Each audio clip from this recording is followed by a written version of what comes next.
नमस्ते दोस्तों, स्वागत है आपका अपने YouTube channel UP TET learning hub पर। आज हम पढ़ने वाले हैं एक बहुत ही महत्वपूर्ण मनोवैज्ञानिक वैगोत्स्की को, जिनको लेकर बहुत सी कन्फ्यूज़न रहती है। आज मैं प्रयास करूंगी कि आप सभी को ये टॉपिक आसानी से समझ में आ जाए। जिन्होंने अभी तक चैनल को सब्सक्राइब नहीं किया है वो प्लीज़ सब्सक्राइब कर लें, जिससे आपकी यूपी टेट की तैयारी आसानी से हो सके। वैगोत्स्की ने सामाजिक सांस्कृतिक सिद्धांत दिया है। आइए इनके सभी सिद्धांत के बारे में विस्तार पूर्वक चर्चा कर लेते हैं। लेव वाइगोत्स्की एक रूसी भाषाविद और मनोवैज्ञानिक थे। उन्होंने विकास के सामाजिक पक्ष पर जोर दिया और जैविक पक्ष को नज़रअंदाज किया है।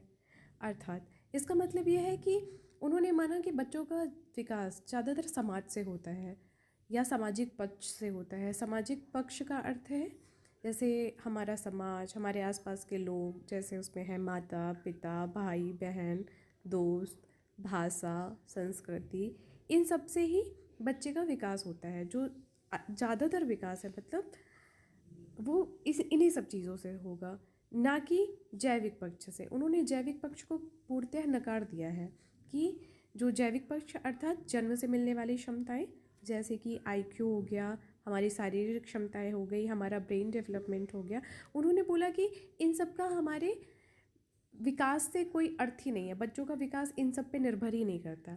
लेकिन यह क्या पूर्ण रूप से सच है? आप खुद सोचिए कि हम जो दो साल के बच्चों को देखते हैं, उनके आसपास या उनके परिवेश में भी तो लोग बोलते दिखाई पड़ेंगे आपको, बोलते दिखाई पड़ेंगे। तो क्यों नहीं वो बच्चे 1 साल में बोलने लग जाते हैं या 6 महीने में बोलने लग जाते हैं? उन्हें तो बोलने लगना जाना चाहिए, क्योंकि हमारा सामाजिक परिवेश वैसा है, हमारे समाज में वैसी चीज़ें हैं, उन्हें सीख लेना चाहिए तुरंत। लेकिन वो विकास के चरण बाई चरण, स्टेप बाय स्टेप चलते चलते वो विकास को बढ़ाते हैं। तो वो किस पे डिपेंड करता है? आपको क्या लगता है कि वो जैविक चीज़ों पे डिपेंड नहीं करता है? वो जैविक पक्ष पर डिपेंड नहीं करता है? करता है। वो क्यों नहीं बोल पाते हैं? क्योंकि ना उनका ब्रेन डेवलप्ड है उस तरीके से, ना उनकी मसल्स डेवलप्ड है, ना उनका शारीरिक क्षमता उस तरीके से है कि वो बोल पाए। जब उनके अंदर ये सारी क्षमताएं विकसित होती हैं तब वो बोलना स्टार्ट करते हैं। हम देखते हैं वो 2.5 साल 2 साल 2.5 साल के बच्चे होते हैं तो वो कुछ कुछ शब्दों को बोलना स्टार्ट करते हैं। तो एक तरीके से यह तो इनकी आलोचना ही हो गई। इन्होंने जैविक पक्ष पर बल नहीं दिया था। इन्होंने समाज को ही सब कुछ माना है कि जो बच्चा सीखेगा वो समाज से ही सीखेगा। उसका जैविक पक्ष बिल्कुल नीला है, उससे वो कुछ नहीं सीखता है। जो ज़्यादातर विकास होगा उसका समाज में ही होगा। आइए वाइगोत्स्की के सिद्धांत की संक्षेप में चर्चा कर लेते हैं। उन्होंने जेडपीडी या निकटतम विकास क्षेत्र का सिद्धांत दिया। दूसरा है उनका स्कैफोल्डिंग का सिद्धांत दिया उन्होंने। तीसरा है MKO, मोर नॉलेजेबल अदर का सिद्धांत दिया। चौथा है सामाजिक अंतःक्रिया का सिद्धांत दिया। पांचवा है भाषा और विचार का विकास कैसे होता है, इसका सिद्धांत दिया उन्होंने। छठा है आपका निजी भाषण या प्राइवेट स्पीच क्या होती है, उसका सिद्धांत दिया है। और सातवां है सीखने में संस्कृति का प्रभाव, उसका सिद्धांत वैगोत्स्की ने दिया है। आइए अब हम इनका विस्तार से चर्चा करते हैं। आइए चर्चा करते हैं वाइगोत्स्की के सामाजिक सांस्कृतिक विकास के सिद्धांत की। इस सिद्धांत को सामाजिक संरचना सिद्धांत या सामाजिक रचनावाद का सिद्धांत भी कहते हैं।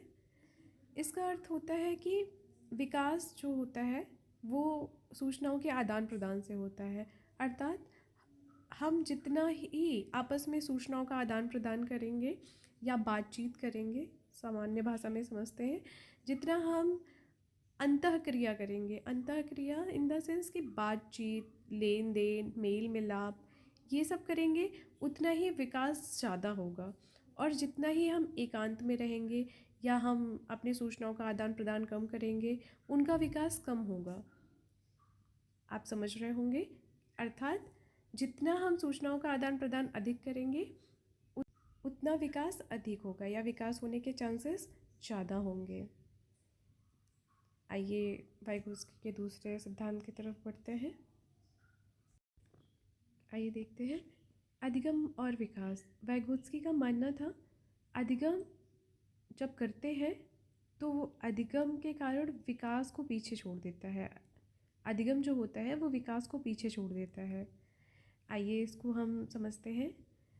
एक उदाहरण से मान लेते हैं कि 11 साल का बच्चा है और उस बच्चे का हम आईक्यू टेस्ट करते हैं। और आईक्यू टेस्ट करते समय, ठीक है, उस 11 साल के बच्चे से हम 16 वर्ष के मानसिक आयु वाले प्रश्न पूछ रहे हैं और वह जवाब भी दे रहा है। तो मतलब कि, और सरल भाषा में समझाती हूँ कि एक 11 वर्ष का बच्चा है जो कि क्लास 6 में होगा और हम उससे क्लास 12th के क्वेश्चन पूछ रहे हैं और वह बता ले जा रहा है। तो आप क्या समझोगे कि उस 11 वर्ष के बच्चे का विकास, जो मानसिक विकास है, वो 16 साल के बच्चे जितना तो हुआ नहीं है, परंतु उसने अधिगम करके ही या करके सीखा है, याद करके सीखा है। जब वो याद करके सीखा है, उसका विकास तो उतना उस लेवल का हुआ नहीं है। मतलब जब हम अधिगम करते हैं तो यह मैटर नहीं करता है, या जब हम सीखते हैं तो यह मैटर नहीं करता है कि आपका विकास उस लेवल तक का है कि नहीं जो चीज़ आप सीख रहे हो। मतलब 11 साल का बच्चा है तो 11 साल के बच्चे का आईक्यू 16 साल के बच्चे जितना आईक्यू तो उसका डेवलप नहीं हुआ होगा। लेकिन अगर वह अधिगम करके 16 साल के बच्चे जितना सीख ले रहा है तो इसका क्या अर्थ हुआ कि अधिगम करके विकास को पीछे छोड़ा जा सकता है। उसका अर्थ यही हुआ। तो वाइगोत्स्की ने यही कहा है कि अधिगम करके विकास को पीछे छोड़ा जा सकता है। उनके इस पॉइंट का अर्थ यही होता है। आइए वाइगोत्स्की के पारस्परिक शिक्षण सिद्धांत या म्यूचुअल रेसिप्रोकल टीचिंग के विषय में पढ़ते हैं। इस अवधारणा में यह बताया गया है कि सूचनाओं के आदान प्रदान के दौरान सभी पक्ष एक दूसरे से कुछ न कुछ सीखते हैं। अर्थात जब दो लोग आपस में बात करते हैं, चाहे वह उसमें से एक अधिक ज्ञानवान हो या कम ज्ञान, दूसरा कम ज्ञानवान हो, लेकिन वो दोनों पक्ष एक दूसरे से कुछ ना कुछ सीखेंगे। अधिक ज्ञानवान कम ज्ञानवान से कुछ ना कुछ सीखेगा और कम ज्ञानवान अधिक ज्ञानवान से तो सीखेगा ही सीखेगा। अर्थात इनका कॉन्सेप्ट ये है कि जब दो लोग आपस में सूचनाओं का आदान प्रदान करते हैं तो वो दोनों ही एक दूसरे को अपनी कुछ ना कुछ चीज़ें या फैक्ट्स वो सिखाते ही सिखाते हैं। जैसे शिक्षक और छात्र का संबंध होता है। जब शिक्षक छात्र को पढ़ाता है तो ज़रूरी नहीं है कि शिक्षक ही छात्रों को कुछ सिखाए, छात्र भी शिक्षक को बहुत कुछ सिखाते हैं उस टीचिंग लर्निंग प्रोसेस के दौरान। तो यही वाइगोत्स्की ने बोला है कि जब हम सूचनाओं का आदान प्रदान करते हैं तो उसमें हम एक दूसरे को कुछ न कुछ सिखाते हैं। वही इनका पारस्परिक शिक्षण कहलाता है या पारस्परिक शिक्षण का सिद्धांत कहलाता है। आई होप आपको समझ में आया होगा। आइए बढ़ते हैं आगे की ओर। आइए हम वाइगोत्स्की के आंतरिकीकरण सिद्धांत या इंटरनलाइजेशन सिद्धांत के विषय में पढ़ते हैं। आंतरिकीकरण सिद्धांत को समझने के लिए सबसे पहले हमें जानना होगा MKO क्या होता है। MKO को हम मोर नॉलेजेबल अदर या ज़्यादा ज्ञानी दूसरा भी कहते हैं। इसका अर्थ होता है कि बच्चे सदैव अपने से ज़्यादा ज्ञान वाले से या जिस व्यक्ति को ज़्यादा ज्ञान होगा उनसे वो उन्हीं से सीखते हैं। जैसे माता पिता, शिक्षक या कोई बुद्धिमान सहपाठी। जिन बच्चों को जब लगता है कि ये मुझसे ज़्यादा ज्ञानवान है या मुझसे ज़्यादा नॉलेज इसके पास है तो बच्चा उसी से सीखेगा। इसी को वाइगोत्स्की ने मोर नॉलेजेबल अदर्स बोला है। आइए समझते हैं आंतरिकीकरण का सिद्धांत क्या होता है। आंतरिकीकरण सिद्धांत में बच्चे अपने वयस्कों या MKO से, जो मोर नॉलेजेबल अदर पर्सन होता है, उससे अंतःक्रिया करके सीखने वाले ज्ञान को कई बार सीख लेते हैं, वैसे एट इट इज़ अपनी लाइफ में उतारते हैं। वही आंतरिकीकरण का सिद्धांत होता है। जैसे कि जब हम घर में अपने देखते हैं कि माता पिता हमारे बड़ों को प्रणाम कर रहे हैं तो बच्चे भी वो आदतें सीखते हैं। या फिर हमारे घर में हवन पूजन या नमाज जैसी रीति रिवाज या संस्कारों को फॉलो किया जाता है तो हम देखते हैं कि बच्चे भी उसका उसी तरीके से एक तरीके से नकल उतारते हैं। तो इसी या फिर अपने अंदर समाहित कर लेते हैं। जब वो किसी बड़े पर्सन को देखते हैं तो जैसे माता पिता द्वारा पैर छुआ जाता है या नमस्कार किया जाता है या फिर ग्रीट किया जाता है, तो वैसे वो भी करते हैं। तो यही आंतरिकीकरण का सिद्धांत है। आई थिंक आप सबको समझ में आ गया होगा। आइए आगे की ओर बढ़ते हैं। आइए वाइगोत्स्की के एक और सिद्धांत के विषय में चर्चा करते हैं, जिसे जेडपीडी या जोन ऑफ प्रॉक्सिमल डेवलपमेंट या हिंदी में इसको समीपस्थ विकास का क्षेत्र कहते हैं। आइए इसके विषय में चर्चा करते हैं। परिभाषा इसकी है, बच्चे के प्रदर्शन के वर्तमान स्तर जो वह खुद कर सकता है और संभावित स्तर जो वह किसी की सहायता से प्राप्त कर सकता है के बीच के अंतर को जेडपीडी कहा जाता है। उदाहरण, यदि कोई बच्चा किसी समस्या को हल करते समय बीच में अटक जाता है तो वहाँ उसे मिलने वाली मदद जेडपीडी के दायरे में आती है। इसको आइए मैं आपको विस्तारपूर्वक समझाती हूँ। अर्थात जब बच्चे को कोई कार्य दिया जाता है और बच्चा शुरू के कार्य को आसानी से कर सकता है, मतलब शुरू में उसे किसी प्रकार की मदद की आवश्यकता नहीं है, परंतु बीच में अटक जाए और उसे आगे क्या करना है ये समझ में नहीं आता है, तो उस समय जो बड़ों द्वारा सहायता दी जाती है उसे वही जेडपीडी है। उसी को जोन ऑफ प्रॉक्सिमल डेवलपमेंट बोलते हैं या समीपस्थ विकास का सिद्धांत बोलते हैं। इस विधि में बच्चों को बीच में सहायता की आवश्यकता होती ही है। आइए एक उदाहरण से इसको समझते हैं। आइए हम एक उदाहरण के तौर पे इसको देखते हैं। एक राहुल नाम का बच्चा है जिसे केवल एक अंक का जोड़ आता है। मतलब अगर हम कहें कि 1+3 को जोड़ दो तो वो बता देगा कि 1+3 = 4 हो जाएगा। लेकिन समस्या तब आती है जब हम उसको 2 अंकों का जोड़ दे देते हैं। जैसे 32 + 19 हमने जोड़ने को कह दिया, तो उसने 9 और 2 जो इकाई के जो उसे एक अंक का फॉर्मूला पता था, उसने यहाँ 2 अंकों के योग में वही फॉर्मूला यूज़ कर दिया, जबकि उसे मतलब हासिल के विषय में जानकारी नहीं है या फिर कैरी जो लेते हैं उसके विषय में जानकारी नहीं है। यहाँ पे शिक्षक क्या करेगा, जो बेसिक स्टेप आते हैं बच्चे को उसी में वो हासिल या कैरी का एक जेडपीडी उसको प्रदान करेगा। जेडपीडी मीन्स एक सहायता प्रदान करेगा, और जब वो हासिल के विषय में बच्चे को समझाएंगे कि हाँ आप ऐसे हासिल लो और इसको जोड़ोगे ऐसे हासिल लेके 9 और 2 को 1 लिखोगे और उसका जो 1 बचेगा वो कैरी में चला जाएगा और फिर उसको जोड़ के आप 5 लिख दोगे, मतलब आपका आंसर 51 आएगा। तो जो ये स्टार्टिंग में बच्चे ने मेहनत करी और बीच में जो टीचर द्वारा या किसी बड़े द्वारा जो सहायता प्रदान की गई रिजल्ट तक पहुंचने के लिए, वही जेडपीडी है। आई थिंक आपको समझ में आ गया होगा। चलिए आगे बढ़ते हैं। आइए वाइगोत्स्की द्वारा बताए स्कैफोल्डिंग की चर्चा करते हैं। स्कैफोल्डिंग, इसको हिंदी में मचान या पाड़ भी बोलते हैं। इसकी अवधारणा यह है कि इसे बुनियादी सहायता कहते हैं, या शिक्षक या वयस्क द्वारा दी गई अस्थायी सहायता होती है या टेम्पररी सपोर्ट होता है, जो बच्चे को तब तक दी जाती है जब तक कि वह समस्या के समाधान में अटक जाता है। अर्थात आप समझ रहे हैं, यह प्राइमरी जो सहायता होती है वो होती है, मतलब स्टार्टिंग में जो सहायता दी जाए। अभी आपने जेडपीडी पढ़ा था, वो कहाँ पे सहायता दी जा रही थी कि जब बच्चा स्टार्ट करता है अपने आप से और उसे बीच में सहायता की आवश्यकता होती है, तो जेडपीडी में बीच में सहायता दी जा रही है, और स्कैफोल्डिंग में स्टार्टिंग में ही बुनियादी सहायता ही दी जा रही है बच्चों को, मतलब जो कार्य बच्चों को आता ही नहीं है वो सिखाया जाएगा। आइए इसको एक उदाहरण के माध्यम से समझते हैं, जो हमारे दैनिक जीवन का ही उदाहरण है। जैसे एक बच्चा जिसको साइकिल चलाना बिल्कुल नहीं आता है, जब उसके पिता उसको साइकिल दिलाते हैं और उसे साइकिल चलाने के प्रोसेस में आप देखते होंगे कि अक्सर बच्चे को साइकिल पर बिठा के पिता सहारा देते नज़र आते हैं कि जिससे वो उनका बच्चा आसानी से साइकिल चलाना सीख जाए। और जब पिता को यह महसूस होने लगता है कि उनका बच्चा थोड़ा बहुत साइकिल चलाना सीख गया है, तो वो अपनी बुनियादी सहायता जो होती है वो हटा देते हैं, अर्थात वो सहारा देना छोड़ देते हैं, और धीरे धीरे करके ऐसे ही बच्चा साइकिल चलाना सीख लेता है। इसी प्रकार ही स्कैफोल्डिंग का यूज़ है।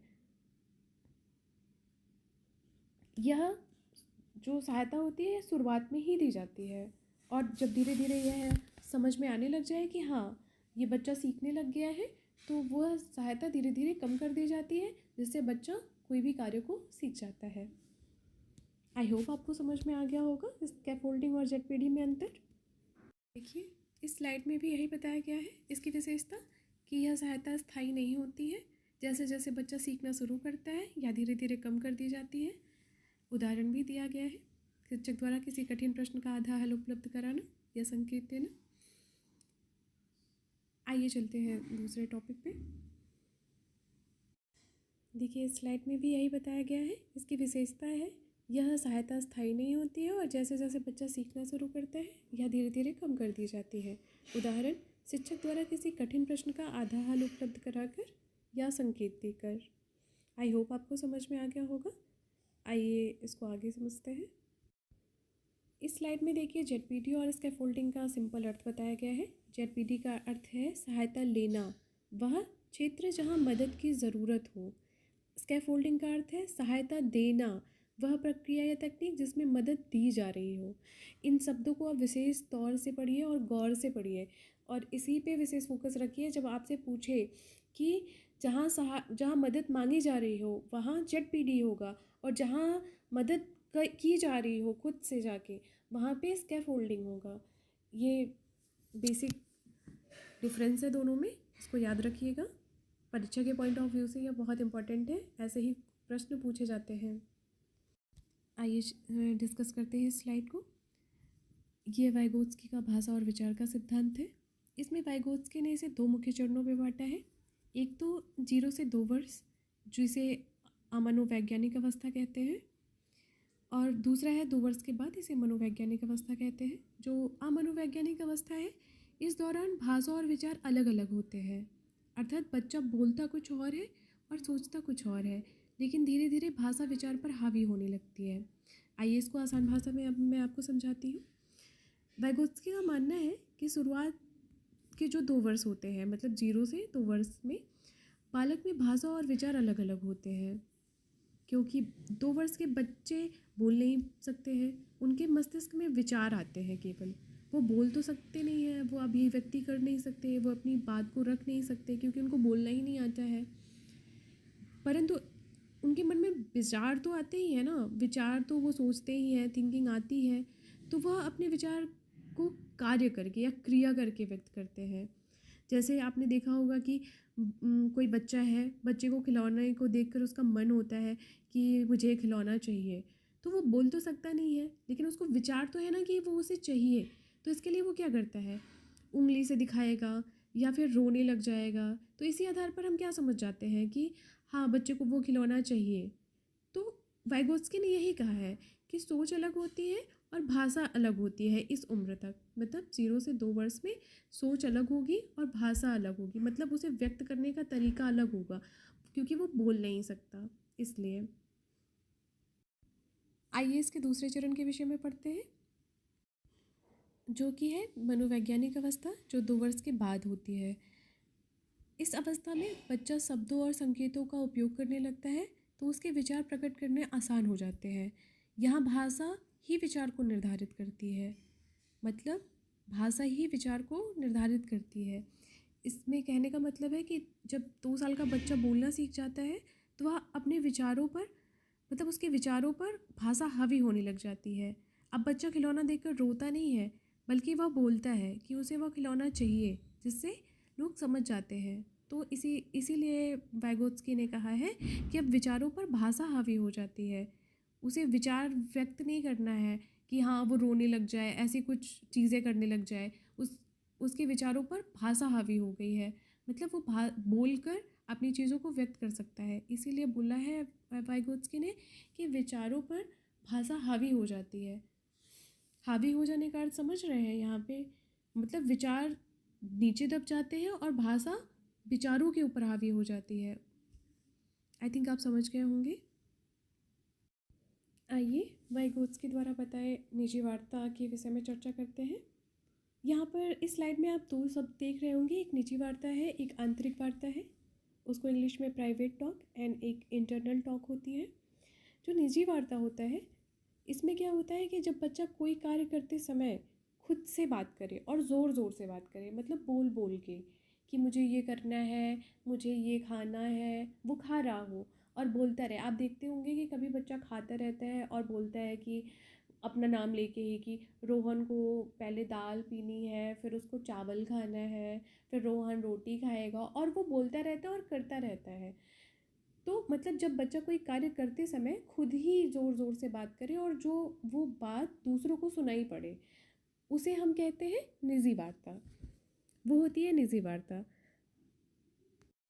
वाइगोत्स्की ने निजी वार्ता के विषय में बात की है। अब बात करते हैं हम आंतरिक वार्ता के विषय में। आंतरिक वार्ता, इंटरनल टॉक कहते हैं इसको। जब बच्चा अपने मन में बातें करे, मन में बातें करने का मतलब है कि अपने आप में सोचे कि मुझे पहले ये करना है, फिर ये करना है, ये करूँ कि ये करूँ। तो उस और वो मतलब दूसरों को सुनाई ना पड़े, वो अपने अंतर मन में बात करे और अपनी प्लानिंग प्लॉटिंग करे और दूसरों को सुनाई ना पड़े, उसे कहते हैं आंतरिक वार्ता। निजी वार्ता में बच्चा बात करता है लेकिन ज़ोर ज़ोर से बात करेगा, जो दूसरों को सुनाई पड़ेगा, उसे निजी वार्ता। आंतरिक वार्ता में जब बच्चा अपने अंतर मन में या अपने मन ही मन में बात करेगा और दूसरों को वो सुनाई नहीं पड़ेगा, ये दोनों में कॉमन अंतर होता है, आप इसको याद रखिएगा। और निजी वार्ता के विषय में वाइगोत्स्की ने बताया है, इसको भी आप ध्यान रखिएगा। आइए नेक्स्ट स्लाइड को देखते हैं। इसमें वाइगोत्स्की ने बताया है कि बच्चे खुद से बातें करके अपने कार्यों को दिशा निर्देश कर देते हैं, जिसे उन्होंने स्वनियमन या सेल्फ रेगुलेशन कहा है। सेल्फ रेगुलेशन के बारे में आइए समझते हैं। वाइगोत्स्की के अनुसार जब बच्चे खुद से बात करके अपने कार्यों को दिशा निर्देश देते हैं या इसको अरेंज करते हैं, उसे ही सेल्फ रेगुलेशन या स्वनिर्देशन कहा जाता है। आइए इसको उदाहरण के अनुसार समझते हैं। जैसे एक राहुल नाम का लड़का है, वो उसका खेलने का बहुत मन हो रहा है, पर उसे याद आया कि स्कूल में होमवर्क उसको मिला है, तो उसकी भी चिंता उसे हो गई। तो पहले वह प्राइवेट टॉक करता है, मतलब निजी वार्ता करता है। निजी वार्ता के जरिए क्या करता है, वो खुद से बातें करता है कि मुझे पहले होमवर्क कंप्लीट करना चाहिए, या मेरा मन खेलने का हो रहा है तो मुझे खेलना चाहिए। तो वह अपने आप में बातें करता है और सोचता है कि अगर मैं होमवर्क नहीं करूँगा तो मुझे पनिशमेंट मिलेगी, इसीलिए मुझे पहले होमवर्क कंप्लीट करना चाहिए, फिर खेलना चाहिए। यहाँ पर हम देख रहे हैं कि बच्चे खुद से बात करके, निजी वार्ता करके अपने आप से अपने आप को नियमित करते हैं कि उन्हें कौन सा कार्य करना है, पहले करना है या कौन सा कार्य बाद में करना है, या कौन सा कार्य नहीं करना है। तो इसी को सेल्फ रेगुलेशन बोला वाइगोत्स्की ने। आई होप आपको समझ में आ गया होगा। आइए चलते हैं नेक्स्ट स्लाइड पे। इस स्लाइड में उन्होंने बताया है सांस्कृतिक उपकरण के विषय में। वाइगोत्स्की का मानना है जिन भी चीज़ों से हम सीखते हैं, कुछ भी सीख रहे हैं, वह हमारा सांस्कृतिक उपकरण है। जैसे कि भाषा, किताबें, map, computer, copy, pen, calculator, ये सब सांस्कृतिक उपकरण है, ऐसा वाइगोत्स्की का मानना है। आई थिंक आप सांस्कृतिक उपकरणों के विषय में समझ चुके होंगे। आइए चलते हैं नेक्स्ट स्लाइड पे। वाइगोत्स्की ने पीयर इंटरैक्शन के विषय में बताया है। उनका मानना है कि बच्चे होते हैं अपने समवयस्कों के साथ बातचीत या क्रिया करके बेहतर सीखते हैं।